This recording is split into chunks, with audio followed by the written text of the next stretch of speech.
Hey, storytelling Ron. Okay, I'm working on the Dark Ages Kickstarter, and I just want to go through like what I do for a Christian role playing game where we're going to a Christian encounter, like a town, a village, and I want to show.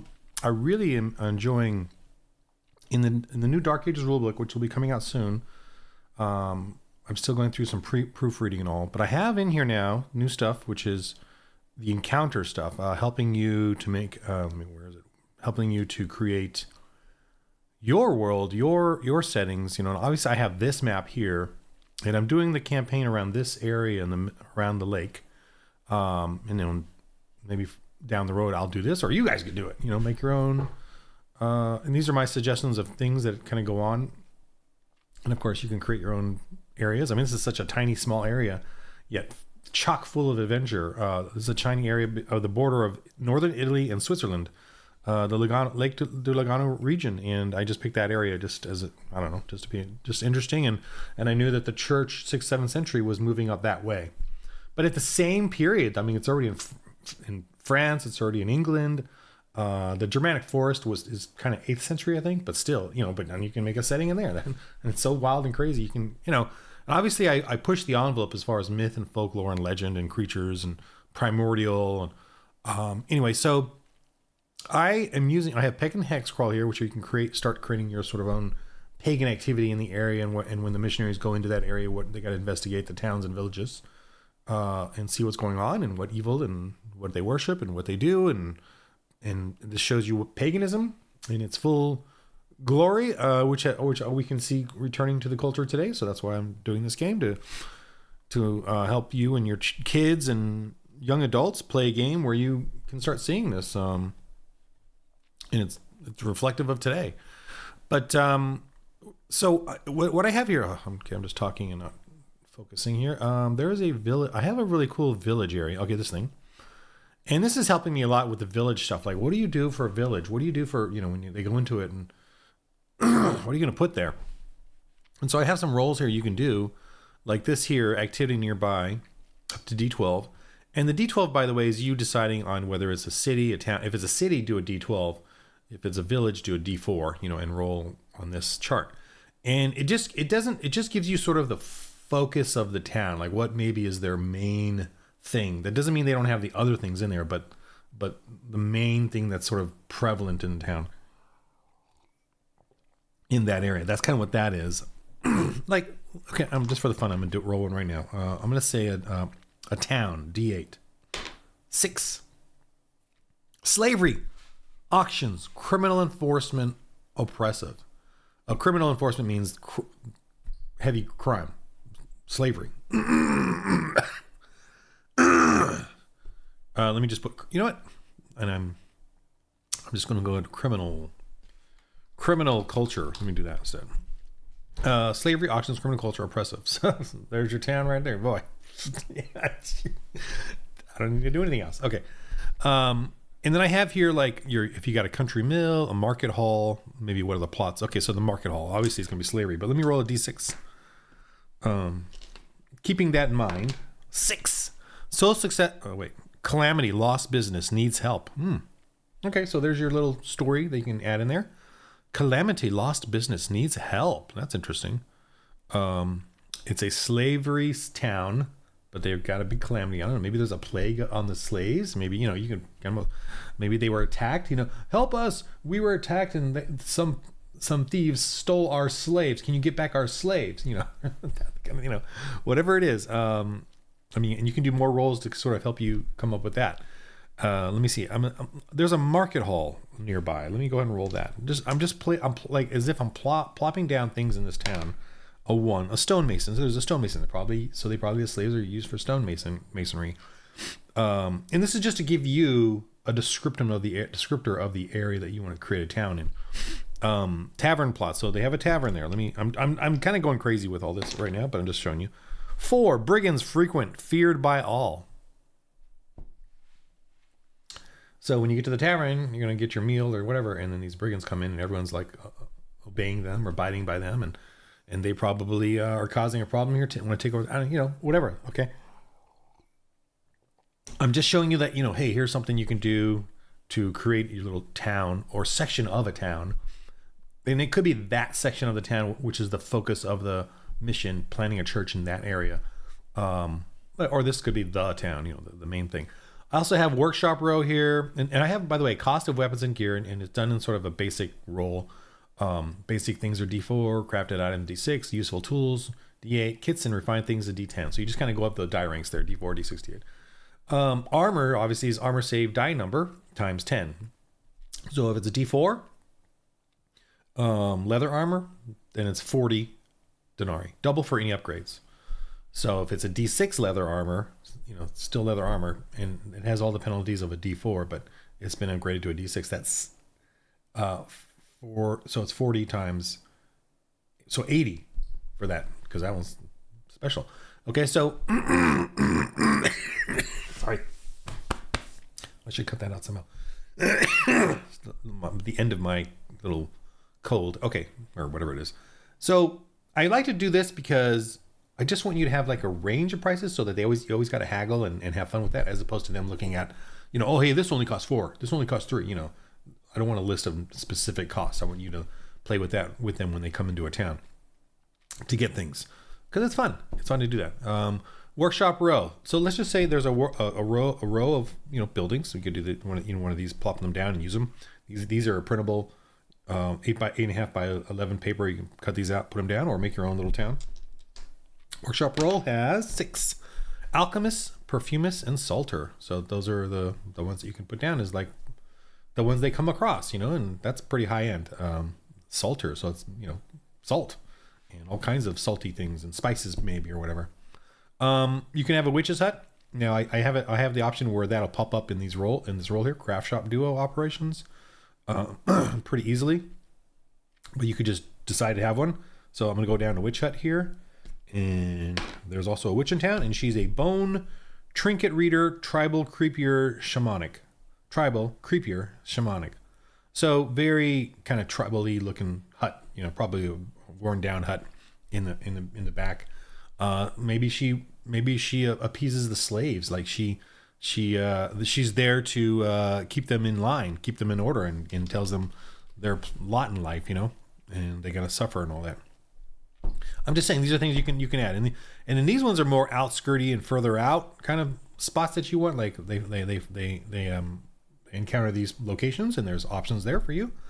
So what I have done in building out the towns. Now, these towns I've already built before I started creating those tables.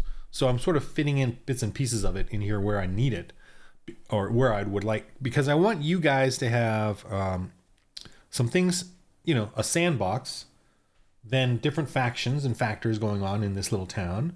And so when the players come in, you have these in mind. And when they come in, you start riffing. You start doing improv. Not riffing, but improv. I tend to riff, which may not be the best thing. It's funny because on my goal, and when I went to GM, I imagine myself being serious and dramatic, but then as we play, I start riffing, start doing, breaking the fourth wall kind of thing. Okay, I really love the names that I'm rolling on these charts, because I have the chart here. We can roll names. Let me just go to the back here, where all these are kind of in reference, condensed into references. So these are your basic names. I got you, and this is a chart where you can do a social standing of the NPC, like regular NPCs they encounter. Slaves, hired hands, bandits, pagans, exclusive to the activities, apprentice, profession, and nobles, and then you can what sort of theme of paganism they have, maybe on themselves or their talk, the way they talk. So let me just roll that real quick for the fun of it. Let me roll the social standing, which is a D12 up here. A 4. Okay, slave or lowly laborer, works for a profession. So there's okay. So since they're a slave, lowly whatever, I'm gonna just roll 1 D20 for their name, because they're just one syllable name. 12. Is. So you can encounter is. Let me roll the profession, like who he follows, who he works for, who he's a slave to. 15. Minstrel, bard, troubadour. Oh, that's interesting. So I'm going to say he's a lowly troubadour, then not a slave, because I would think that those are kind of, yeah. So a lowly bard named Is. right? Minstrel is.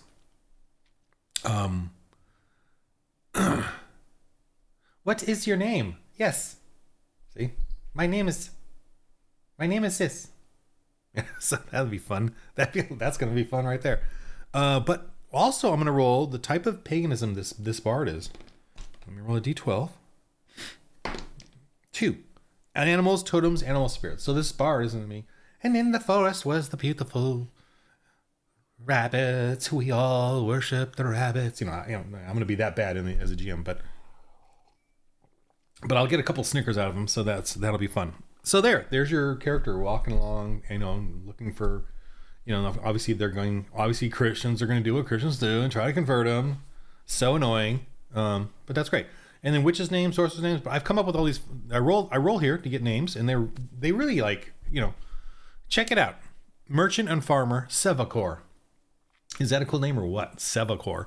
The master, and I rolled these out too. I rolled I have a craftsman row here in this little town that they're going, Aragnio, going as an adventure. And there's a plot there and everything, so it's a really cool adventure. Trust me. I'll even tell it to you. But the craftsman I rolled, and Master Barber Patillion. He's a secret Christian, and I rolled that too. There's a conversion level. Let me capitalize that secret there. I guess it wants to be capitalized. Sure. Everyone here, the villagers are secret Christians. I rolled that. So that's what I like about the tables I have, is that I roll it and it forces me to create something, not just what I want, because I like being sort of challenged with it, as opposed to me just completely controlling the story. Because I think if I completely control the story, it'll go off the rails a bit, in a sense. Rolling helps me, have averages that I have to work with, and forces me to go down paths that I wasn't expecting to. And I really like that in doing this. So I will roll the conversion level, secret Christians. So I rolled like 7 or 8 secret Christians. 7 or 8 here. I rolled the ruffians are. I rolled a CL2. Now some of these I will roll a 2d8s and pick the lowest, because I know that they're in on the evil. So I will do that. But sometimes I roll a 6 and an 8. And I'm like, whoa, these ruffians are like feeling guilty and what, you know what I mean? So I love that. I love that challenge too. But I rolled a 2 for the ruffians, and then the Axeman, who's the leader of them. I rolled a 1. Sorry, I'm looking at the 5 there. I rolled a CL1, so he's really violent. Now he doesn't. Now a conversion level 1 is the most violent, but that doesn't mean they outright kill you, right? But their intent is to kill you, get rid of you, in some way. They won't just outright, I could obviously it could be like a monstrous sort of pagan who will kill you, but he'll only do it in the forest or somewhere, out where it's remote. Then he'll attack you. But in town, that same person will not attack you there. They'll look for ways to, get you isolated and then kill you. Brother Etherhert, Ethel the belt maker. I made it like 2 syllables. Ethel the belt maker, CL5. So I just rolled that, and then I got some items here that are available, because he's a belt maker, and I rolled that. So I'm like, wow, what would a belt maker have? That was in bold.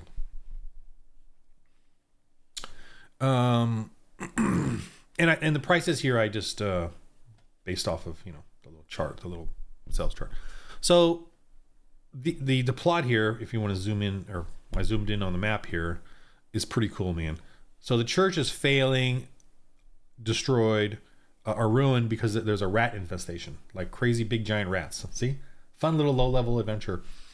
But any level could be fun for this. In this game, you can have high level and low level characters together because of the die rank game mechanics I have in it. No one gets super powerful, but you constantly are upgrading stuff, and it becomes a dice pool, averaging. You're kind of moving up the averages of your successes, but you don't become like always plus 12, always that kind of thing.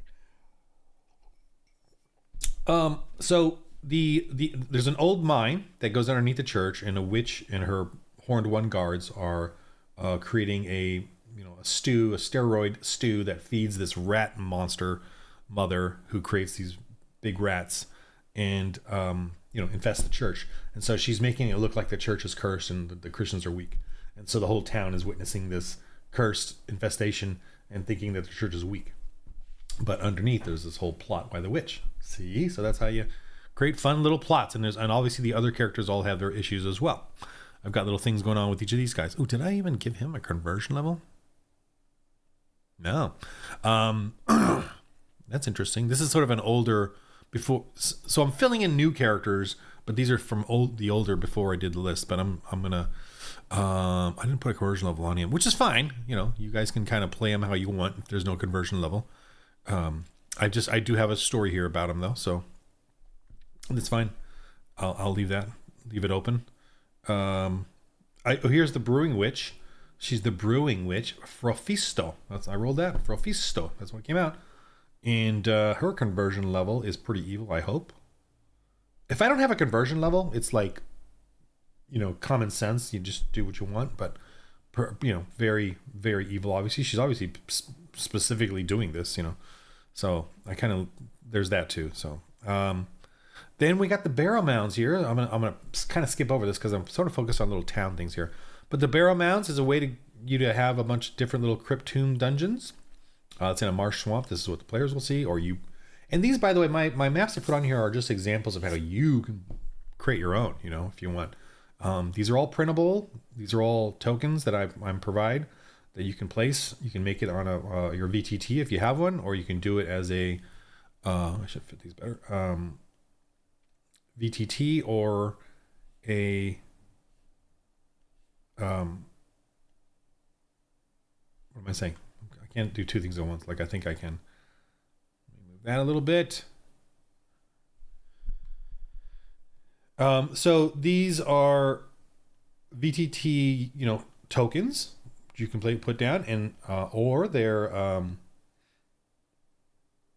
let's see, side barrel here. Sorry, I'm just figure out where the best place to put this. Rocky barrel. Okay, so these are tokens you put down. They're all black and white, so they're printer friendly. And I just, you know, I thought it's easier to do black and white. I didn't have to full color.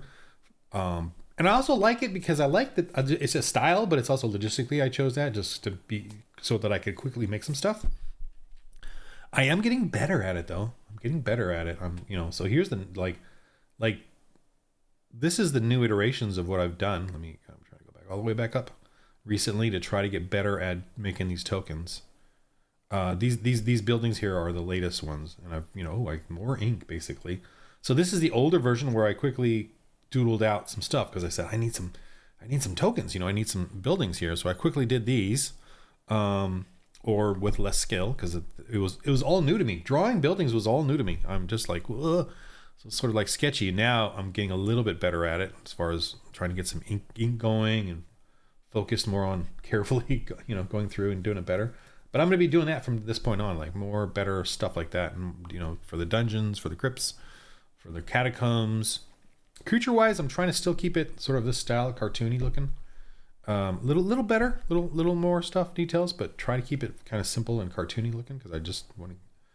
It's easier, it's quicker. I can do a whole page in a few hours of different things, and I always like to do variations. You know, like more than one. Like I don't know if I got one here somewhere. You know, see like these zombies. These are the latest ones I've done. Still cartoony, but I've added a little more ink. But I like to do variations so you have a variety to work with and have. But yeah, these are the barrow mounds, and yeah, these are zombies. Yep, there's undead, and there's also rabid. Two different versions. And yeah, I want us to have zombies. I do want, as a Christian role-playing game, to have creatures and monsters, but I kind of want to, you know, I want it to be feel still attached to reality, or attached to history, or attached to myth and folklore of the medieval period. I don't want it to be too grandiose, fantastical. And as far as my doing a church history, doing a biblically based, earth-based, you know, the Bible and earth history are relational, so I want to keep everything sort of on a leash as far as, you know, how far I go with the fantastical. Back to earth. Okay, so Porlezo, Merchants of the Mines. Oh no, let me put down the Iron Merchants, because this is the sort of the final plot of one segment of the Iron Merchants. And this is where you go to the finale of sort of a whole, you know, portion of the of the encounters, basically linear in this book. And these are the ones running the horned ones and running the mines, the mines, and and I don't really focus on whether they're iron mines or coal mines. I just say mines, and they get ore. It could literally be copper, but they just call themselves the iron merchants. But I've got Dembarog, the arena fighter. So he's an ex-gladiator who hates the Christians, and he's very tough to fight. Conversion. So here's a unique one. Can only be converted if you defeat him, then heal him. So that'd be fun. There's also another gladiator called Athgonert, which is going to be in one of the down below in the mini shots, like a one shot. He's in the mini shots or one shots. He's in the. I say mini because sometimes they last longer than one shot. Athgonert is another one, but again, these are names I rolled. Athgonert is cool. Dembarog, cool names. Lipitus, the corrupt advisor. So yeah, the Duke has corrupt advisors, and they got a Juhalin. Juhalin, the healer, is actually a witch. Merchant Rubiak and Lady Thediang are the victims of this criminal act, and they are incredibly greedy and evil. Oh, maybe they're not victims. Take that back. Oh yeah, these are not. I'm sorry. These are not the evil ones.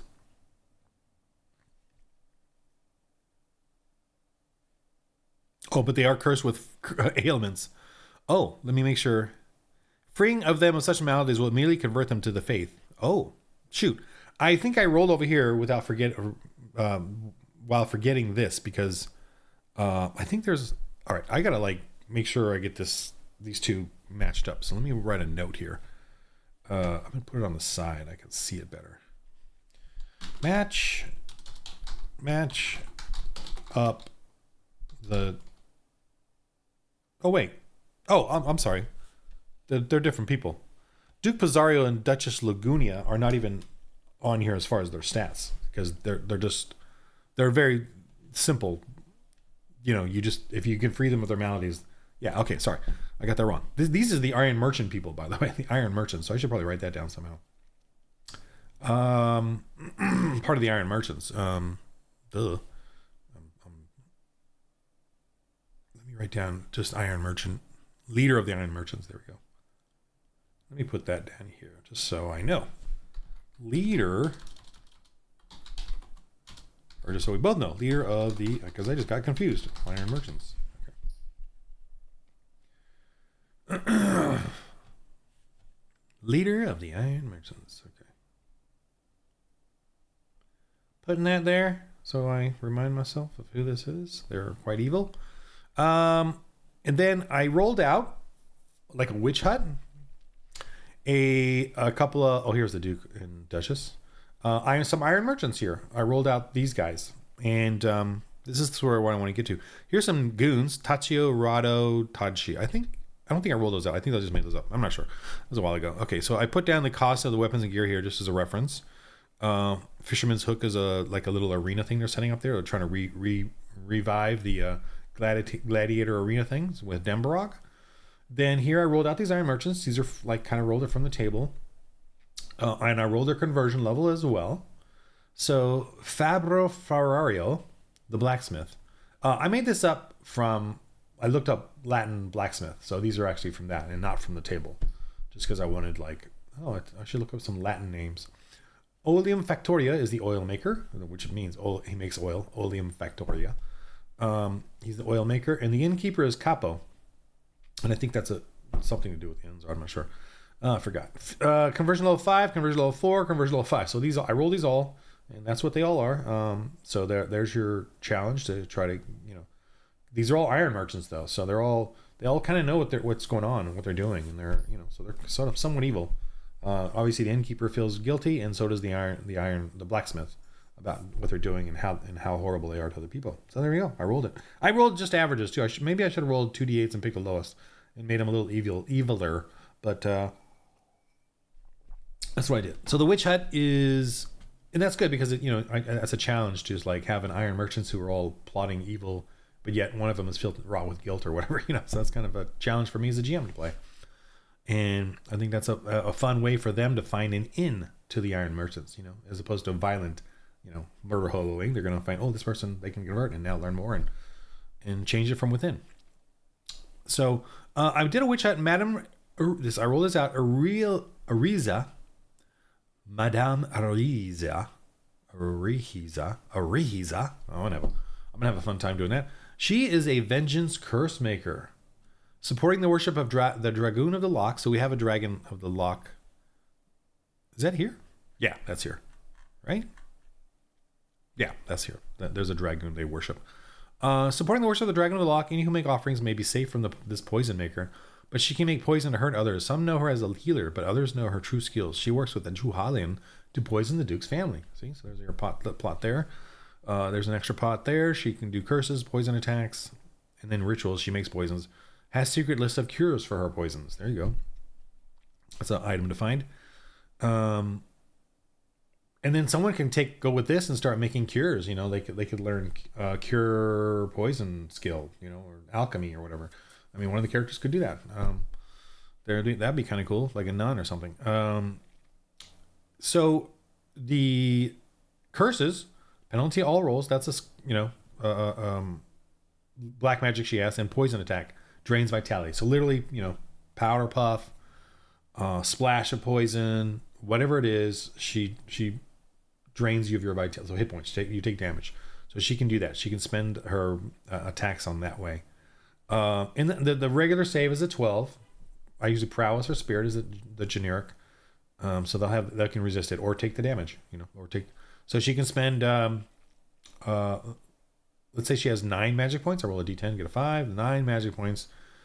In the moment when they encounter her, attack her, whatever, try to subdue her, she can spit out a poison, or she has some ready, because the magic points refer to prep points as well. Like she has some ready to use right then and there, right? And she can spend 1 point on deluge and roll a D4 to see how many she will get. So 1 point on deluge, which is a D4, 2. So spend 1 point on a D4, right? D4, D6, D8, D10, D12. That's 1 point for a D4, 2 for a D6, 3 for a D8. That's how you spend your magic points or blessing points. So she spends 1 on that. 2 of them are affected, and then she's going to spend, and I should declare this before I ever roll, but then she spends 3, because she really wants to get them, 3, which is a D8, on damage. Okay, so D8. And they can roll a resist on that. and it's not a powerful killing poison. It's a drain, and remember, a regular human's hit points in this is generally like 6 to 8. So she could, in sense, actually kill them, but they're a little tougher. They're a little, more heroic than the regular people. So, and I mean, obviously I can make her even stronger, or make the poison stronger or whatever. But I like to, for now, keep everything very basic and at that point. And she might even have, a guard or goons there. I don't have any, but I mean, there's town guards here. But that's what she's doing. She's part of that. She's, where is she? I didn't put her anywhere in here. Where's the witch hut? Because the witch hut should be something they like, oh, there's a witch hut, or a place where there's a witch, and they're going to go deal with her and encounter her. Okay, I got to put this somewhere. Oh, I don't even have anything on this map that looks like a witch hut, except maybe out here somewhere. Yeah, I'll put her out here.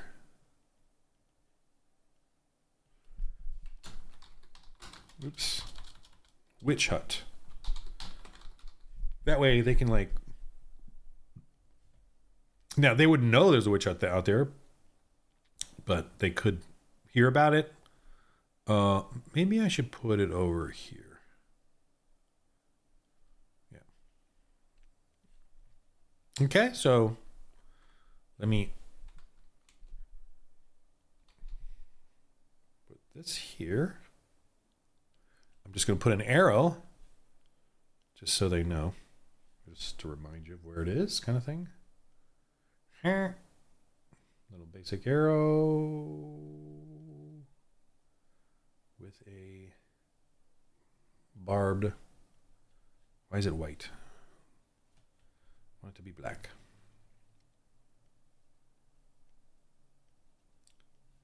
Okay. So there's that.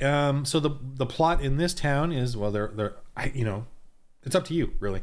I have I mean, I have a plot. They're the ones running the entire previous stuff, and they have this temple that they have hidden under the Ore House, or this old church. The Ore House used to be a church, and there's a crypt under there with Saint Siphonia, and they've desecrated it and put some evil stuff in there. And then if you find that and get that and rebuild a church here, you'll get some cool stuff. Staff of Saint Siphonia and a cross of Saint Siphonia. Like, they're kind of like magic items, but they give them, little Christian bonuses. And also there's the Dragon of the Loch, which is a ceremony, an event they have where they will put out a boat full of lambs to sacrifice to the dragon, and the water beast comes up to get fed, and everyone is worshiping, and it's a great time. Christians are welcome. As long as they worship the dragon, they're totally welcome to come. So that's a whole fun little thing they got to deal with, and you can role play that out. And then here's the crypt of Saint Siphonia underneath. Well, hopefully they'll find information on that, and that's the end of the that circle of the thing. And if they can if they can deal with the Iron Merchants, they will have Christianized the eastern side of Loch Logano here. Or those was the final up there. And then the further plot is here, and then this is like extra stuff, like fun little extra fighting monster area. Another Coven of Witches here area, with a big catacomb, by the way, over here, which is going to be a fun long thing I'm going to add. So I'm definitely really maturating the Dark Ages. I'm really trying to build out the story, the adventure, the nostalgic OSR feel of the game. And I'm on page 50-ish. Yeah, I'm working around, where am I working? I'm working here, around 50. Yep, 50. Building it out. Oh, this is Logano, by the way, the biggest town that I have in the area. And I'm rolling things for that too, so that's really, really a lot of fun. And you can, and I give you the assets to make your own towns if you want. It's easier obviously on a VTT than printing these out. But and I'd even recommend using the Foundry VTT. Just what I'm doing here is I literally like work it out like this, and then you can create your own printable maps or whatever you want for later, but printable assets rather. But this is almost like me doodling it out, puzzling it together, and then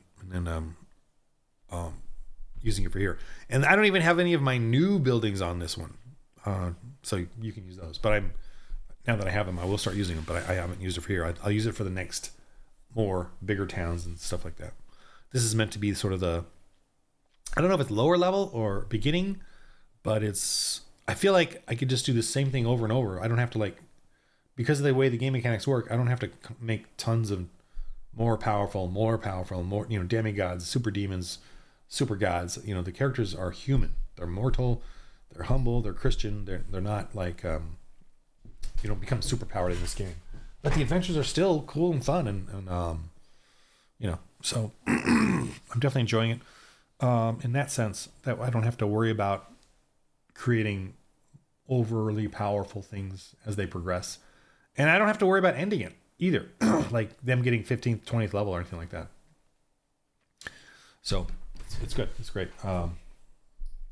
Okay, so that's what I'm working on. I just wanted to go through a little bit, and it also helps me as I talk out loud and do these videos to look at it and make sure I'm getting somewhere with it. And yeah, this is a big long letter of their success, and then the next mission campaign or whatever. But yeah, so good stuff here. I'm adding more creatures, more primordial. I'm basically the King Kong Skull Island is kind of my influence now. With I got to get more monsters in this, more cool, fun things to fight that are connected to reality, but have that primordial creepiness and coolness, kind of like Conan the Barbarian, kind of like Conan the Barbarian. Conan stuff is like that, right? It's like antediluvian or diluvian, whatever. Before the flood, that's what it kind of feels like. And so I'm like bringing that sort of shade of primordial stuff that has survived into the Dark Ages post flood, from the ark. I mean, they survived in the sense of being unleashed from the ark and then spreading out and still flourishing for a while, and they're still around during this period because we have plenty of dragon legends, beast legends back then of them, eyewitness accounts of them seeing fantastical beasts. And we know that there were, especially because we've killed them off. They can't survive now. Now that humans are everywhere, we weed out the big ones, scary creatures in those areas that we want to live in. And most of the reptile ones can't move to the mountains because it's too cold. So those are the first to go that we took out, the dinosaur wise. Primordial dinosaur ones. All right. So in the game of life, man, let's do Christian stuff. Let's teach. It's all about us doing a Christian role-playing game where we fellowship, ministry, teaching kids, teaching each other about church history. That's what this whole game is about, and teaching us about paganism and confronting paganism and about evangelizing, right? Your players evangelize in the game. One thing I'm really trying to work on is die ranks and the mechanics of the game. I'm trying to get simpler, better tutorials on that, and I'll try to do some more videos on that. It is a conceptual thing that it's hard to grasp initially, I think. But once you do, it's really fun to use and really simple, and I don't have to look up a bunch of tables or anything. I just use the die ranks and for whatever purpose, and which turns into a dice pool, which you can also use as die rank results. And I love doing it because it really helps keep that bell curve of their skills and their successes and failures in a nice slowly moving upgrade thing, but still potential to fail, not always succeed, and then them still always desiring to get new stuff and new experience, new glory points to upgrade, and keep the story going, with the same characters if they want. Because as Christians, we're pro-life, so we like to have the same character. We like to live a little and pursue the ministry longer than just throwing away characters and hitting a 10th level and then you're done. You got to start over again. But whatever, Anyway, in the game of life, I keep doing it. I'm just going to keep making videos just to keep making content for a Christian role-playing game or for this one. All right, in the game of life, roll holy dice.